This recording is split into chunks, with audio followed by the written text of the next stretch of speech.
दोस्तों, रेल विकास निगम लिमिटेड की बात करें तो यहाँ पे दो बड़ी ब्रेकिंग न्यूज़ निकल के आ रही है जिनको हम एक-एक करके डिस्कस करेंगे। यहाँ पे मैनेजमेंट में कुछ बदलाव हुआ है जिसकी जानकारी एक्शन को दी गई। इसके अलावा कंपनी को एक बड़ा ऑर्डर प्राप्त हुआ है।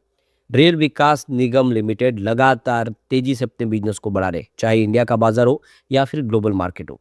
आने वाले समय इसका मर्जर भी इरकॉन इंटरनेशनल में होने की संभावना बन रही है। वो क्या है आगे की रणनीति उसको समझेंगे। दूसरी अगर हम आईआरसीटीसी की बात करें तो यहाँ पर भी बहुत ही शानदार फैसला किया है कंपनी ने। आईआरसीटीसी आपको पता है कि वो इसका मोनोपोली बिजनेस है, शेयर की प्राइस काफ़ी नीचे। ऐसे में क्या है आगे की उम्मीद और बड़े फंड हाउस का रुझान स्टॉक को लेकर कैसा वो भी जानेंगे। साथ में अगर हम आईआरएफसी की बात करें तो यहाँ पे स्टॉक का बिजनेस अब 2.0 में बढ़ता हुआ दिखाई दे रहा है क्योंकि कंपनी अपने बिजनेस को फैला चुकी है, काफ़ी सारे सेक्टर में एंट्री कर चुकी है। ऐसे में क्या है आगे की रणनीति उसको जानेंगे। साथ में हम यहाँ पे देखिए स्ट्रिंग मेटावर्स को डिस्कस करेंगे जिसने बहुत ही शानदार बोनस देने का फैसला कर दिया है। लेकिन फ्रेंड्स उससे पहले अगर आप पहली बार हमारे चैनल पे आए तो चैनल को सब्सक्राइब कर दीजिए, एक बेल आइकॉन दबा दीजिए ताकि जब भी नया वीडियो बने पहला नोटिफिकेशन आपको मिले। वीडियो पसंद आए तो लाइक से ज़रूर कीजिए।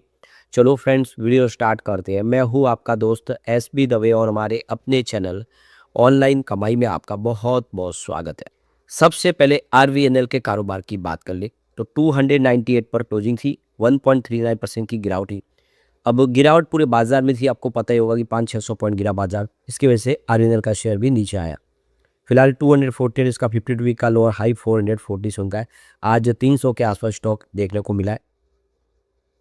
यहाँ पे जो बड़ी अपडेट निकल के आ रही है आरवीएनएल की तरफ से एक्शन को जानकारी दी है कि यहाँ पे मिस्टर शैलेश कुमार श्रीवास्तव जो कंपनी में सीनियर मैनेजमेंट के तौर पे थे, एग्जीक्यूटिव डायरेक्टर थे कंपनी में, उनका कार्यकाल पूरा हो चुका है, उनकी रिटायरमेंट है। तो 30 अप्रैल 2026 से उनका कार्यकाल कंप्लीट हो चुका है और अब वो देखो कि 1 मई 2026 से कंपनी का हिस्सा नहीं रहेंगे। यानी वो सीनियर मैनेजमेंट पे उनके पास कोई भी पोस्ट नहीं रहेगी क्योंकि उनका कार्यकाल पूरा हो चुका है। तो इसकी जानकारी यहाँ पे दे दी गई है मिस्टर शैलेश कुमार श्रीवास्तव। और आप देखिए ये एग्जीक्यूटिव डायरेक्टर के तौर पे कंपनी में थे और इनका कार्यकाल ऑलरेडी पूरा हो चुका है, उनका रिटायरमेंट है और इसी वजह से अब वो सीनियर मैनेजमेंट का हिस्सा नहीं रहेंगे। इसकी जानकारी एक्शन को दे दी गई है। यहाँ पे एक जो बड़ी अपडेट और निकल के आ रही है, आरवीएनएल को एक 39 करोड़ का एलओए प्राप्त हुआ है एनएमडीसी की तरफ से। ये हैदराबाद में जो रेसिडेंशियल प्रोजेक्ट है वहाँ के लिए।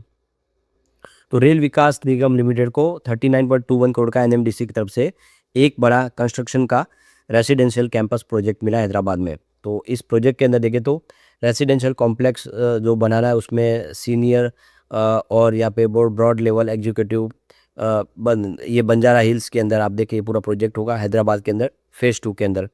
तो यहाँ पे कंपनी इसको 15 महीने के अंदर इस पूरे प्रोजेक्ट को कंप्लीट करके देगी।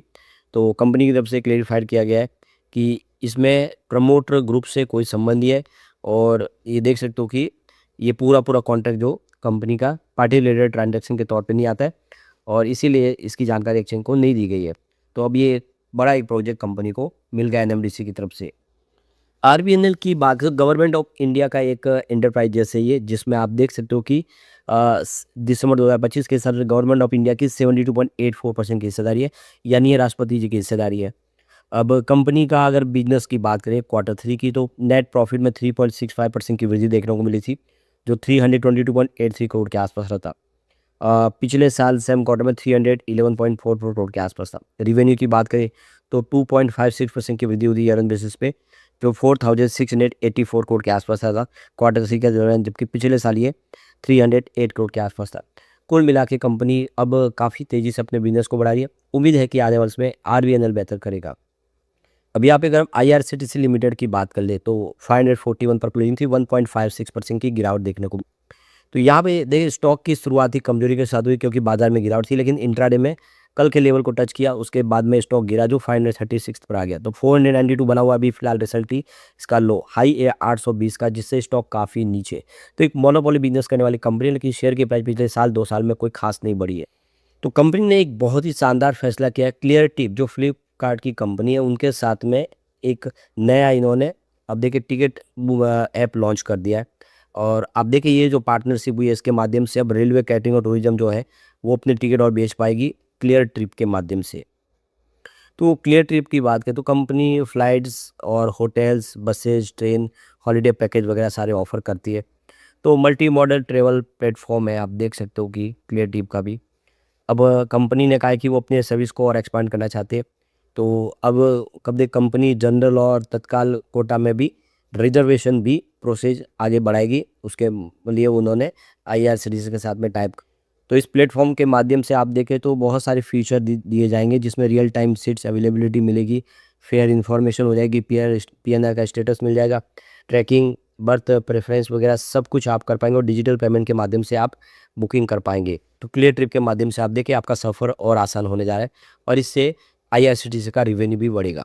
अगर हम यहाँ पे आईआरसीटीसी के शेयर होल्डिंग पैटर्न को देखें तो 62.40% होल्डिंग सरकार की है। यहाँ पे एफआई ने अपनी होल्डिंग डिक्रीज की है। 7.19% होल्डिंग थी 3 में, जो क्वार्टर 4 में 4.86% पर आ गई है। संख्या भी यहाँ पे घट गई है। 520 थी जो घट के सीधे 242 पर आ गए। एफआई ने काफ़ी सारा निवेश बेच दिया है। म्यूचुअल फंड की बात करें उन्होंने होल्डिंग इंक्रीज किया। 2.46% होल्डिंग थी क्वार्टर 3 में, जो 3.27% हो चुके हैं। लेकिन म्यूचुअल फंड की संख्या डिक्रीज हुई है, पहले 26 से जो घट के 22 पर आ गए। इंस्टीट्यूशनल इन्वेस्टर जो इंडिया के, उनकी होल्डिंग भी कम हुई है। 21.21% की थी होल्डिंग, जो घट के 19.72% के आसपास आई। तो स्टॉक पिछले कई समय से दबाव में है और इसी वजह से यहाँ पे बड़े फंड हाउस ने काफ़ी सारा एग्जिट कर लिया है। लेकिन फंडामेंटली कंपनी मजबूत है और स्थिति आने वाले समय बदल सकती है। अब आईआरएफसी की बात करें तो 104 पर आप देख सकते हो कि क्लोजिंग देखने को मिली 0.37% की गिरावट के साथ। तो शुरुआत बिल्कुल फ्लैट हुई थी, उसके बाद देखें तो गिरते हुए 103 पर आए। 87 इसका लो बना हुआ है, 52 वीक का हाई 148 का। फिलहाल स्टॉक 100 के आसपास है, पर उम्मीद है कि ये स्टॉक आने वाले समय काफ़ी अच्छा कर सकता है। तो यहाँ पे प्रमोटर की होल्डिंग कम हुई। आप देखिए 86.36% होल्डिंग थी प्रमोटर की, जो घट के 84.65% पर आ गई, क्योंकि यहाँ पे ओएफएस लाया गया था और सरकार और होल्डिंग बेचना चाहती थी, लेकिन सक्सेस नहीं होने की वजह से इन्होंने 2% का ही यहाँ पे अपनी होल्डिंग बेची है। अब एफआई की होल्डिंग इंक्रीज हुई है। 0.98% होल्डिंग थी जो बढ़ के 1.16% हो गई है, लेकिन संख्या उनकी कम हुई है। 177 थे जो घट के 169 पर हो गए क्वार्टर 4 में। म्यूचुअल फंड ने भी अपनी होल्डिंग डिक्रीज की है। 0.36% होल्डिंग थी जो घट के 0.27 पर आ गई है क्वार्टर 4 में, और उनकी संख्या अनचेंज है 24 पर। इंस्टीट्यूशनल इन्वेस्टर ने लेकिन अपनी होल्डिंग बढ़ा दी है। 2.52% होल्डिंग थी जो बढ़ के 4.05% हो चुकी है, लेकिन उम्मीद बहुत ज़्यादा है यहाँ पे आने वाले समय। आईआरएफसी जिस तरह से बिजनेस बढ़ रहा है, पावर सेक्टर में एंट्री कर रही है, तो ये कमाल कर सकता है स्टॉक। अब यहाँ पे स्ट्रिंग मेटावर्स की बात है तो 10.05 पर क्लोजिंग देखने को मिली। तो रिसेंटली याद है कि कंपनी ने अपने ओएफएस को कंप्लीट किया है और अब अपडेट निकल के आ रही है, कंपनी बोनस इशू करने जा रही है। तो देख सकते हो कंपनी पहले पैनी स्टॉक की श्रेणी में आते हो, लेकिन इसका बिजनेस मॉडल ठीक लग रहा है और कंपनी के फैसले शानदार है। इससे पहले कंपनी ने अप्रैल 24 में देखे तो अपने स्टॉक को स्प्लिट भी कर दिया। 10 रुपीज़ की फेस वैल्यू था, उसको 1 रुपीज़ में बदल दिया है, जिसकी वजह से शेयर की प्राइस नीचे भी आई है। स्टॉक काफ़ी ज़्यादा अफोर्डेबल है लोगों के लिए। लेकिन फ्रेंड्स, कोई भी इन्वेस्टमेंट करने से पहले अपने फाइनेंशियल एडवाइजर से एडवाइस ले ले या अपना खुद का रिसर्च करें, क्योंकि मैंने वीडियो आपके एजुकेशनल पर्पज़ के लिए ही बनाया। वीडियो पसंद आए तो लाइक से जरूर कीजिए और चैनल को सब्सक्राइब कर दीजिए। Thank you friends.